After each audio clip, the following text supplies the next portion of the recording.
Welcome to Going Down the Line. This is a Baylor podcast made for fans by fans.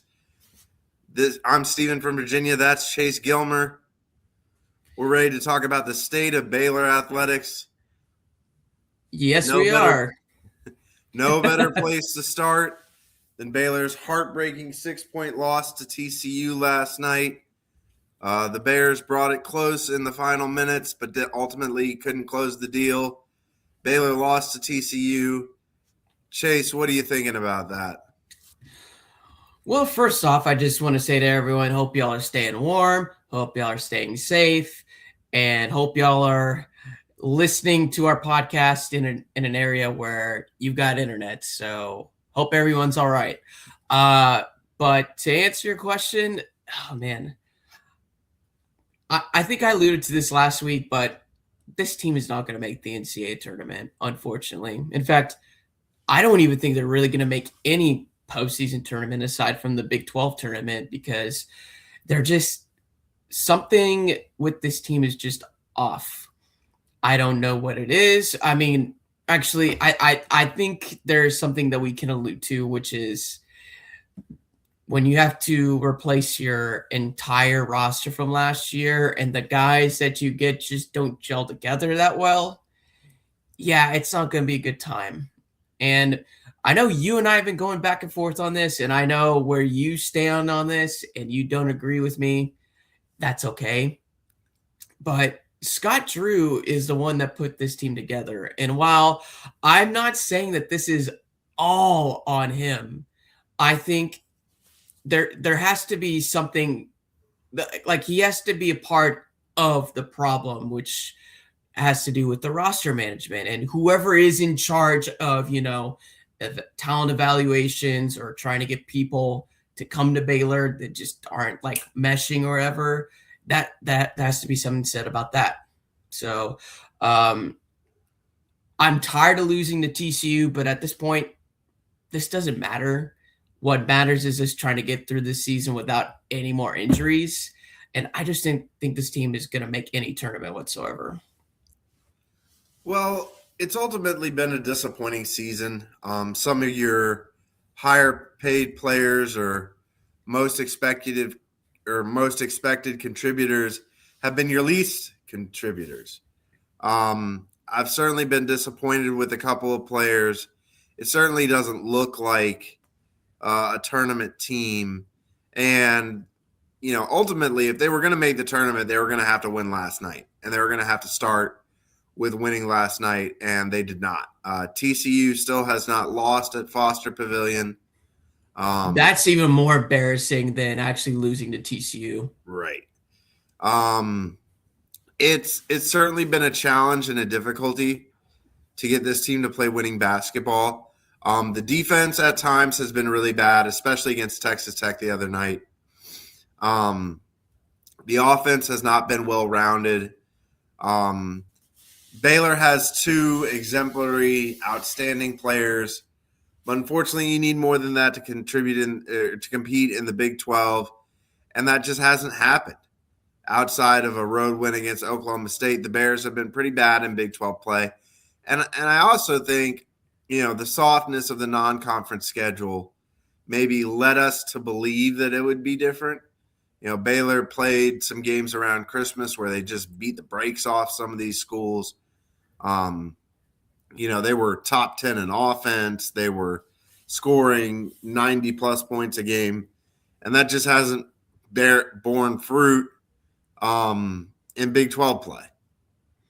Yeah, and that Memphis loss is now starting to look even worse and worse and worse the more that they lose. So, I mean, Penny Hardaway might actually be gone from Memphis after this season with the way that they're playing. But I knew after we lost that game, I'm like, maybe this team isn't as good as we thought. I certainly thought that they'd be playing better in conference play, but that just hasn't been the case. And you're right on certainly one thing. And I know we talked about this last week. You definitely need more than two players to continue to step up every single game. The problem is Baylor really doesn't have that.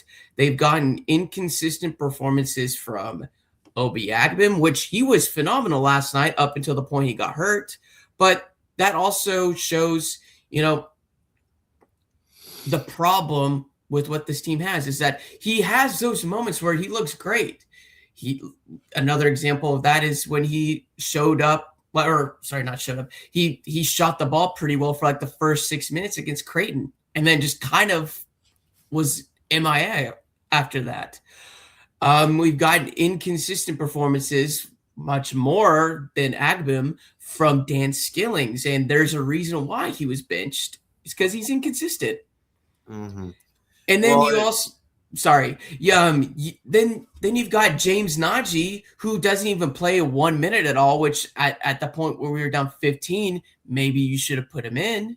But it's just the fact that we don't have anybody contributing aside from Carr and aside from Tunde Yesufu on a consistent basis, that's not enough.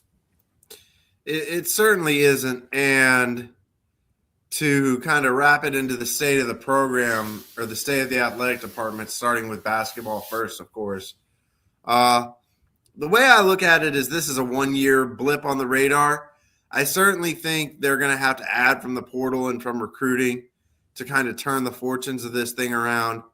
But it's been a tough year, and it was always going to be a tough year to try and replace your whole roster, especially when the guy you're building around bails at the last minute. Thank you, Rob Wright. Obi Agbin was supposed to be a 2-guard that played off of Rob Wright.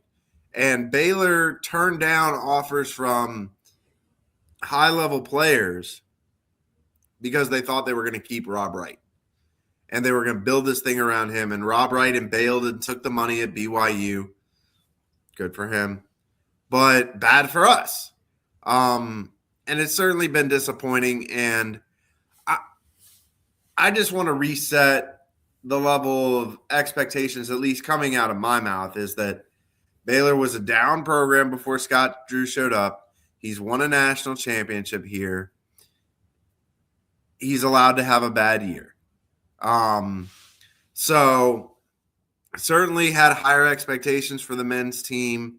Certainly those expectations have come with Scott Drew's success, hoping for higher expectations throughout. But the program is going to be all right. We have a state-of-the-art facility. We have a state-of-the-art stadium. We have a long history of success. I think this is going to be a down year, and it's a year where, we might not finish 500.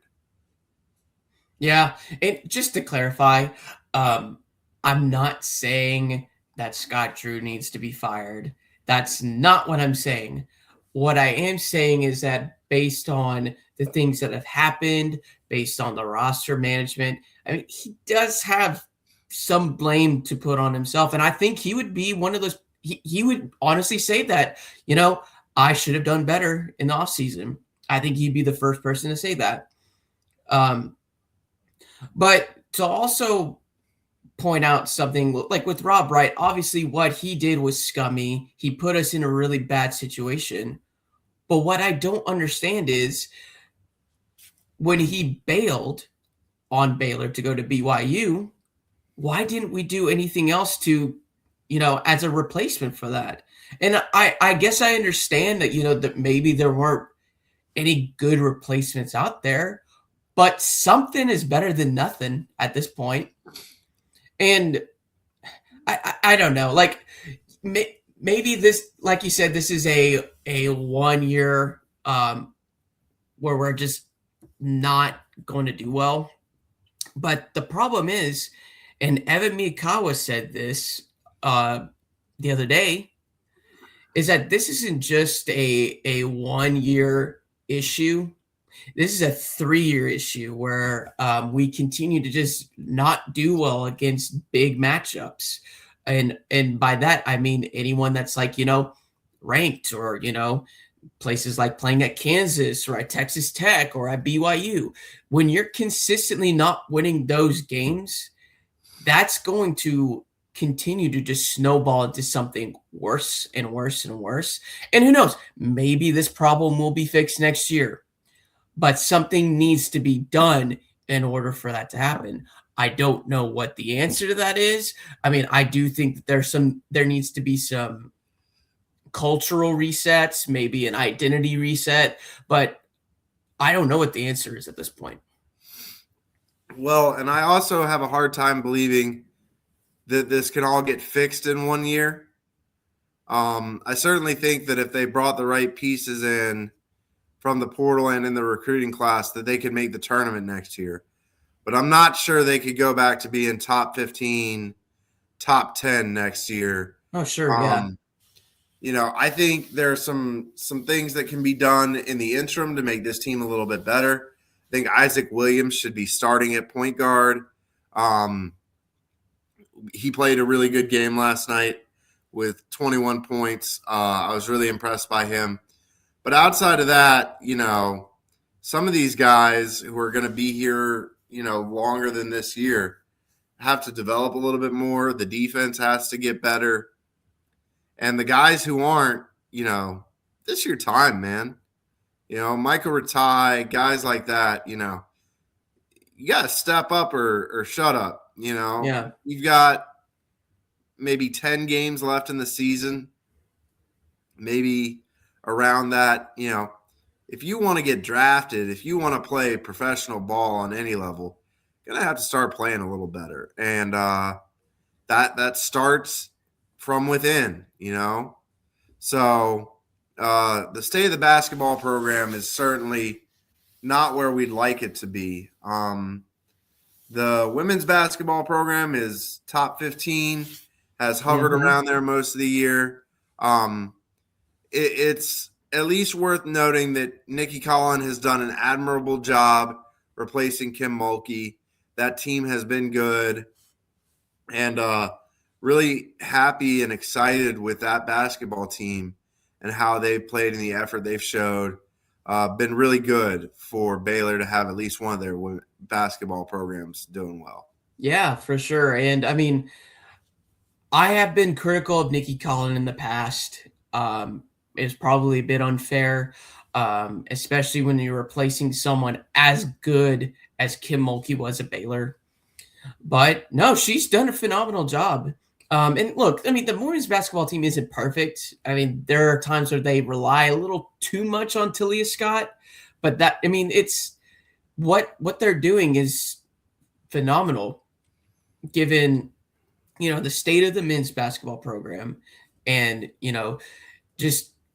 I'm hoping that they finally get past, well, I wouldn't say finally, but I hope that they get past the first weekend this year in the NCAA tournament, because obviously what happened last year was, disappointing. But no, Nikki Collin's doing a great job. Yeah, and she has them in a position to be competing to win the Big 12, and that's really what we're asking for.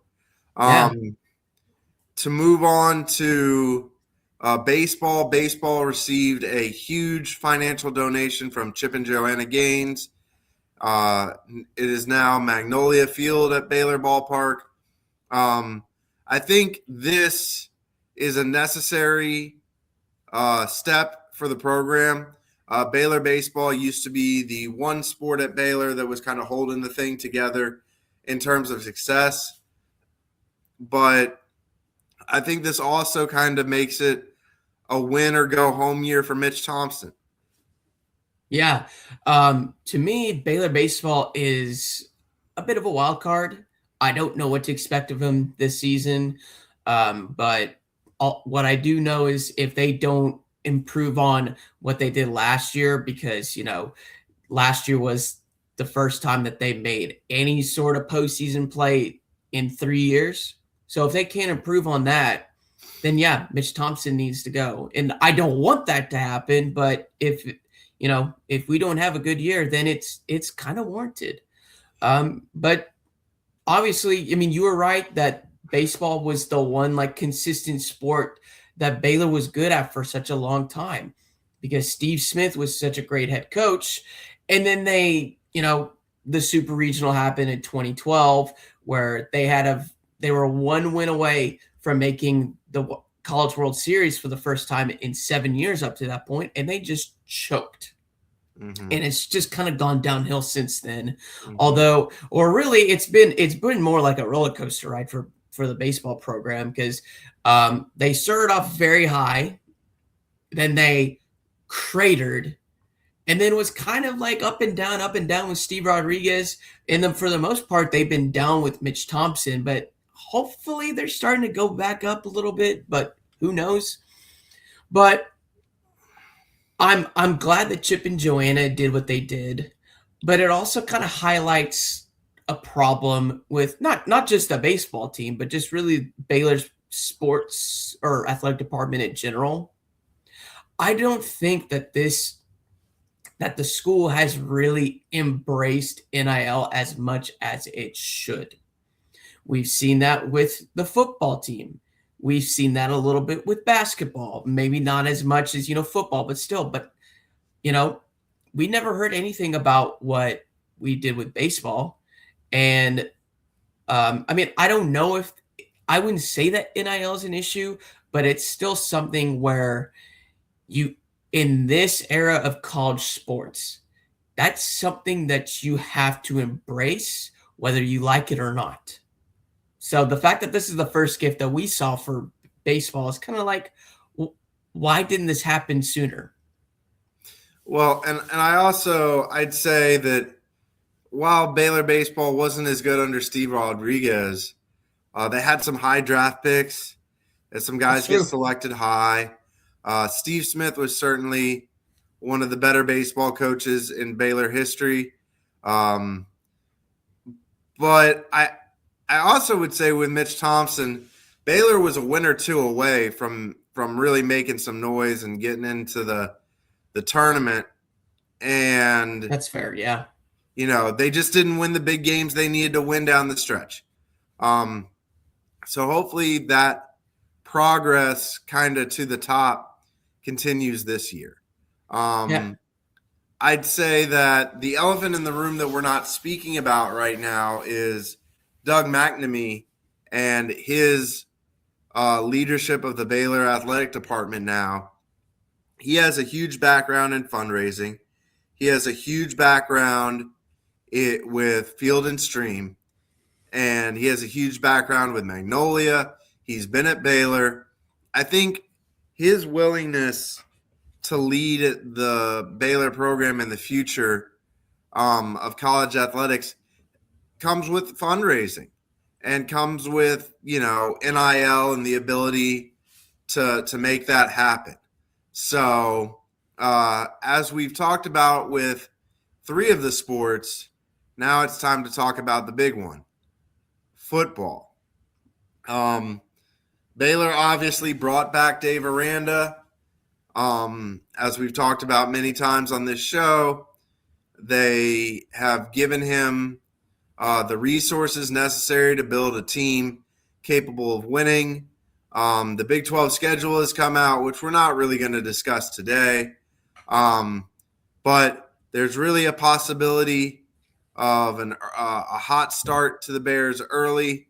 I think this is the crown jewel of it all, and this is where Baylor really needs to put their money, because when football is successful, everyone's successful, right? And I think a lot of the success of the athletic department is going to depend on how the football team does this year. Yeah, well, let's also be real. Football is still king no matter what. So if we're not good in football, then whatever we do in basketball or baseball or whatever, that's not going to matter, because football is what, drives viewership.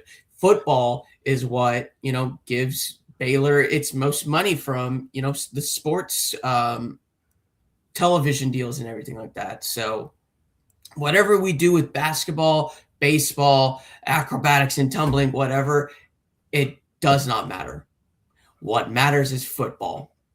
And that's also kind of a part of why, I know I'm beating a dead horse at this point. Like, I know we've talked about how much it was a bad idea to keep Dave Aranda. But that's, what I just mentioned is one of the reasons why it was so bad to begin with. And who knows, maybe, football will surprise us this year. I mean, with the schedule that they have, I mean, it could go incredibly good or incredibly bad. But the thing is, we've had this head coach for 6 years now, so we kind of know what to expect.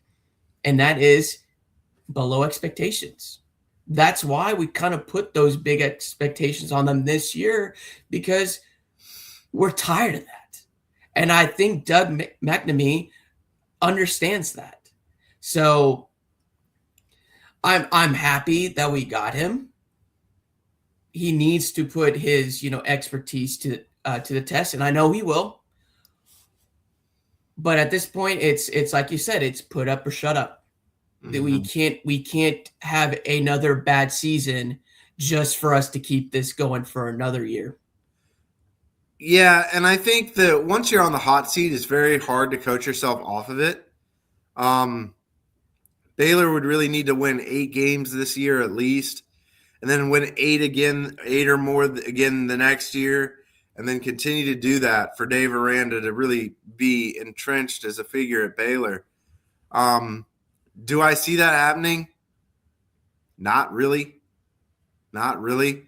The schedule gets really tough into November this year. He did recruit a high-level quarterback in DJ Lagway over here, but it's really hard to see them turning it all the way around. Yeah. And if that doesn't happen, then you have to go out and get a new coach, because the part that we haven't mentioned is the possibility of a super league or the Power Four breaking away, and Baylor has to have a seat at that table. And if Baylor is 5-7, 4-8, 6-6, year after year after year, it's gonna be hard to get a seat at that table, man. It just is. And for Baylor to continue being the athletic department that we want it to be, they're going to have to get a seat at that table. They just are. So I really want Dave Aranda to succeed. I really want the football team to win. But at the end of the day, this really has to be the last we're keeping Dave Aranda season if it doesn't go well. Yeah. Well, also, we just don't want what happened last season to happen again. Mm-hmm. And by that, I mean, you go 8-4 in a year where you're very much on the hot seat after you start off 2-4 and then rattle off 6 straight wins, which, mind you, those 6 wins were against teams that weren't necessarily good. Mm-hmm. But we also didn't expect that to happen. And then just to follow that up with a very huge dud in a 5-7 2025 season. We can't do that again. So that's where I'm just like, even if they get to 8-4, I don't even know if that's enough. I think the expectation this season is that they need to win 9 games. And, based on our schedule, I don't even know if that's going to happen. Mm-mm. Well, and Baylor started this year 4-2, and they finished 1-5. So they gave themselves the opportunity with a good start to prove the doubters wrong, and they didn't. And they had one of the better quarterbacks in the country. They had one of the better receiving cores in the country. They had a deep running back room, even with Dawson Pendergrass injured. The defense couldn't cut it. And I think the defense is going to have to be much better this year. And Jake Spavital is going to have to work some magic with this offense for them to win 7 or 8 games. But 7 or 8 can't be the standard in the new Big 12. It's not like you're playing Oklahoma and Texas on a yearly basis. This Baylor team has to do better. So, I certainly want them to, but whether they will or not is up for discussion. Yeah. And also fan apathy, even with Lagway, fan apathy is just going to be at an all-time high. Yeah, exactly. Well, we were talking a lot about, the empty seats at the end of the Kansas State game and, how at least I was, and saying how unfair that was to the team, considering the recent trend of success from last year. And at that point of the season, it was absolutely on the money. They finished 1-5. They couldn't beat anybody down the stretch. And it really, they beat a bad UCF team on homecoming. Good job. So we really need to step it up this year if we want this athletics program to be funded at the kind of clip that we need it to for us to be successful and for us to have Baylor teams to watch in postseason play across all sports. Yeah. And on top of that, Baylor just needs to start winning big games immediately. I mean, we can talk all we want about, we made a bowl. That's, kind of the standard. No, what we need is consistently winning and consistently winning big games. They don't have to win every single big game, but they need to start playing better. Start winning some of them, man, because we're not winning any of them right now. Yeah. And on top of that, they're barely winning games at home. So, and it starts with winning at home. It goes from there to beating your rivals. It goes from there to winning big games on national television. And it goes from there to winning conference championships and bowl games. And if that doesn't happen in very short order, there will be a new coach next year. So I don't know if you have any closing thoughts or if we're ready to wrap this thing up, but the state of the athletic program is certainly in flux. Yeah, and I do have one closing thing I do want to say. Obviously, what's going on with the program, the athletic department right now is not ideal. What's going on with football, what's going on with men's basketball, heck, what's going on with baseball, even though I don't know what to expect this year. It's obviously not ideal. It sucks. But if there's one common denominator out of all of this, it's that there's really one person that we need to hold responsible for that. And unfortunately, he's not even with Baylor anymore. And I think you know who exactly I'm talking about. Mac Rhodes.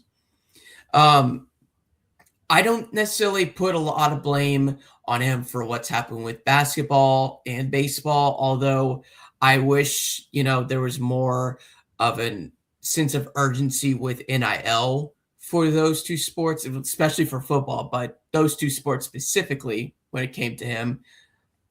But when it comes to football, because like I said, football trumps all, what he did with that program absolutely should not ever happen again. We're talking about, not embracing NIL when it became a thing. That was bad. Not firing Dave Aranda after 2023. That was even worse because we could have gotten Willie Fritz out of that. And look what he's done at Houston since then. And although I can't necessarily blame him for this because he was already let go, but he should have let go of Aranda much sooner in probably after we lost to Cincinnati in 2025. Or I don't know if he wasn't there when we were playing Utah, but still, when things started to go very much downhill, he should have let Aranda go back then because we could have gotten Eric Morris out of that. Now he's at Oklahoma State. The two head coaches that I just mentioned at different Big 12 schools that you should have hired, it's going to look very, very bad for Baylor if Aranda gets fired and we don't get a head coach after him that's going to right the ship. Mm-hmm. I certainly agree with that. I'd say that Mac Rhodes is responsible, and Mac Rhodes' messy exit is responsible for the reason why we kept Aranda this year. So certainly a big disappointment. Certainly not a good look. And, it's certainly time for a fresh vision, a fresh voice, a new leader for Baylor athletics. Yeah, and I'm happy with getting Doug McNamee. I think he's going to do great, but it's still wait and see because, like I said, he's only been on the job for about a month now. Yeah. Well, best of luck to him. Best of luck to all of our viewers.